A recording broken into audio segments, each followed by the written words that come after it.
Hi guys, Captain here. We're gonna talk about Castlevania Season 2, finally. And unfortunately, I couldn't release my Castlevania Season 2 or Season 2 Episode 1 episode today. I can release it today, but I couldn't release it before in Halloween or during Halloween because we needed to do some personal stuff. Or I needed to do some personal stuff, pretty much.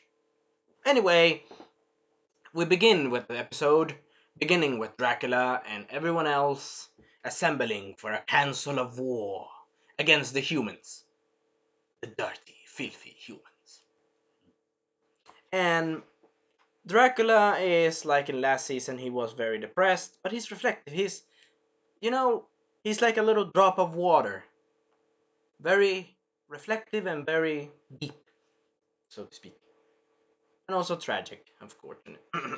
Sorry, my throat. Unfortunately, also very tragic, unfortunately. Anyway, we begin with his new two war cancel generals showing up, or his generals, which are two humans, Isaac and Hector, and they are pretty beautiful to be saying. Their voice actors are really good job on that one. Sorry, I shouldn't have done that. It was really good job on the voice acting, and I commend both of the voice actors for this. Really good job. Anyway, I really like their looks of style of their outfit as well. But they came in and they're like, yes, and every vampire around the room, every vampire saw just like ah, angry basically, pretty pissed. And Dracula says they are my loyalist warriors. You should follow them at every basically like I have signed them up for this job. You should not mess with them, or you mess with me, basically. Yep. And every other general are from different I forgot to mention every other general are from different cultures. One of them is from India, another one maybe is from Europe, and another one is from China, and so on. And one is from Vikings. One of them is a Viking as well. Good brown. Gudgrand.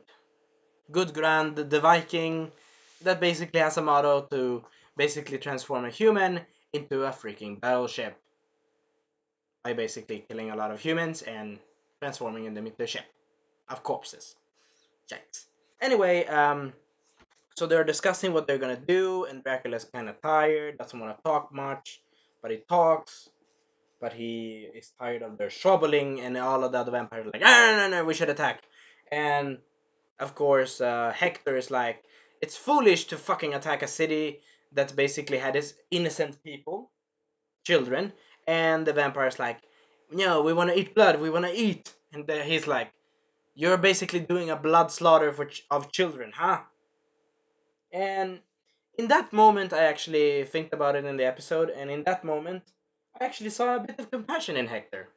Because Hector believes that all humans are kind of livestock, but the thing is this he respects all animals, and vampires are animals, and yeah, and stuff. So I understand he doesn't like children to get hurt. That's good. Good plus for him. And we have also what was the other guy? The other Smith Master, the one with the red blade. Oh, he has a Christian cool name. What was it? Isaac. Yes, Isaac. So he basically goes against him and talks about we should attack the port city, or he is like, why do we not attack this city? And the other guy's like, no, I should disagree because we need to attack the they're talking about plans, but we need to attack like the hub city where the ships are to basically cut off the humans from escaping allegation, from escaping, you know, damn it, I forgot the damn city. Yeah, from escaping the city where, or the place where Dracula lives. Oh, It's a hard name to pronounce. I don't remember either, even if I just watched it 2 minutes ago. Allegation. okay. The Ligri Valash. Valekia. Yes, we got it. So basically, in Valekia, they need to cut off their ship supplies basically to do it more tactical. But the other vampires are like, no, we should kill the other city, blah blah blah. And they're discussing, and then we get introduced to one of the other new cool vampires, Carmilla, Mhm. the one that's basically a woman that doesn't take any pushovers, and she was pretty good. I really enjoyed her. She's a really good villain. Yep. But she did something like that. Dracula was like, "Why are you here? I know I called for you many times ago." And she's like, "Yeah, I came. A lot of peasants, a lot of problem in my neighborhood, or a lot of problem in my territory." And she's like, "Why did you not turn your supposed wife?" And he's like, "What did you say?" He's like, "What did you say?" And she's like, "Ah, yeah, you had a son. You had a son." Basically going on Dracula's nerves, and Dracula's like, "You and I must talk now." He went like, "Fuck this, you're gonna talk now." And in the next scene, he's basically talking calm because he calmed down. And he's like, "Seriously, why did you do that?" And she's like, "I did it because a lot of those guys, a lot of those men." Yeah, basically, she is like, I did that because that was tactical. So we could talk alone. So we could talk more privately. She basically did that to annoy him and also irritate him on a personal level. Secondly, if I was Dracula, I would have ripped her head off in that moment. I would have. But also, she wanted to show her own superiority against the other vampires because she saw them as kind of children that basically are bothering each other like idiots. Isn't that pretty much? Mhm. They had cool outfits though. I really like the Indian vampire and the Irish one. No, the Viking one, and I think that was the Chinese one. I like that one too. Mm. But anyway, I really liked Godfrey, the guy that was the vampire. Really cool. But also, like, holy shit, his manners. But then we discovered that he's a Viking, so it makes sense. I put this one. What was happening later? Yes, Yes. the Oh, yeah. Alucard. Oh, yes, yes. I forgot to mention that. So we go to the hero side. Basically, she was talking about personal stuff. I need to cut off this with Carmilla first.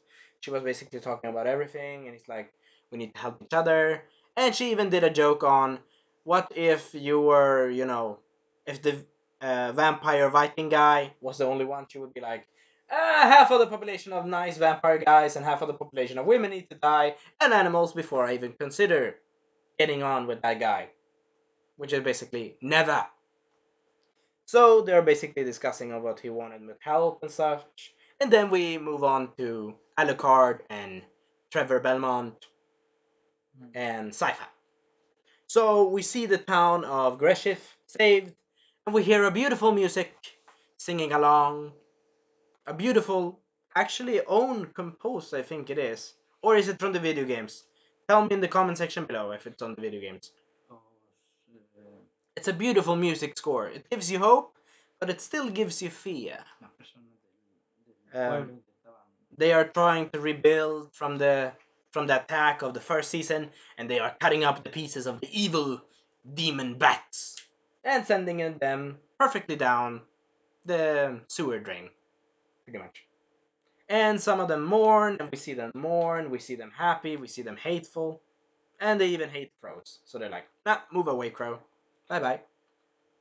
And then we see Alucard or Trevor Belmont and Sypha outside of the gates, saying farewell to the Seekers and her grandpa. And then she talks about, being sad about them leaving, and she is jealous of them being happy being together. And she feels angry at herself because she wants to feel happy, but she knows she needs to do this mission. Okay. You know what I mean? Y cómo termina. Oh, I forgot to mention a funny joke. The funny joke is that Trevor Belmont. Okay, one good thing is that Trevor Belmont tried to do some form of sympathy, and she's saying, "Now you should do, help me a bit here, not feel me a bit sad."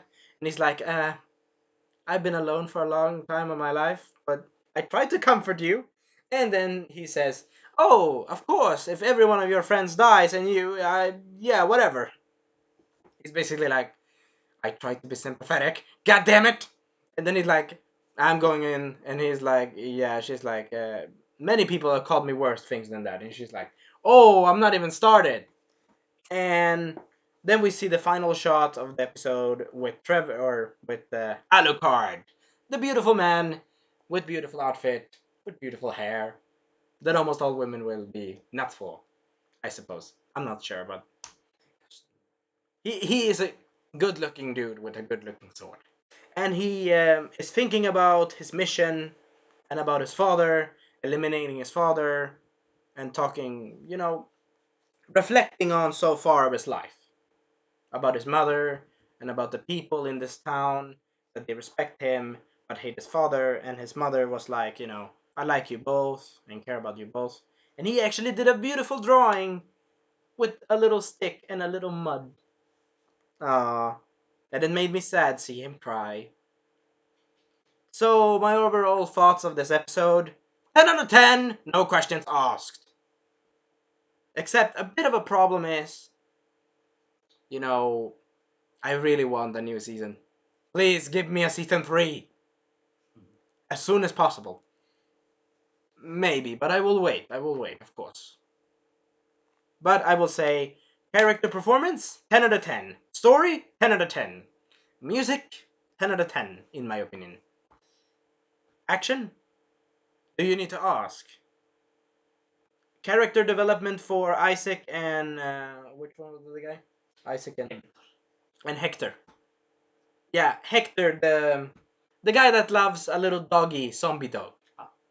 That loves a little French poodle. Or no, it's not a French poodle. It's like a French bulldog but smaller. And he loves them and they're cute. And he's like, every time when the Swedish Viking is criticizing him, Swedish vampire Viking, he's like, you're drawing on my nerves. Though unfortunately, the guy, what was it? Yes, Hector is a pretty good guy, pretty good hair. I will say 10 out of 10 in his character. Good. I really like Carmilla. She's very threatening in some weird way. And she's also very, she's also very kind of beautiful, but also kind of terrifying. Also, if I was Dracula, I repeat, I would have taken out her head. No question. Anyway, we'll see you next time. My views are for this episode 10 out of 10, no questions asked. Bye bye. Art direction, good.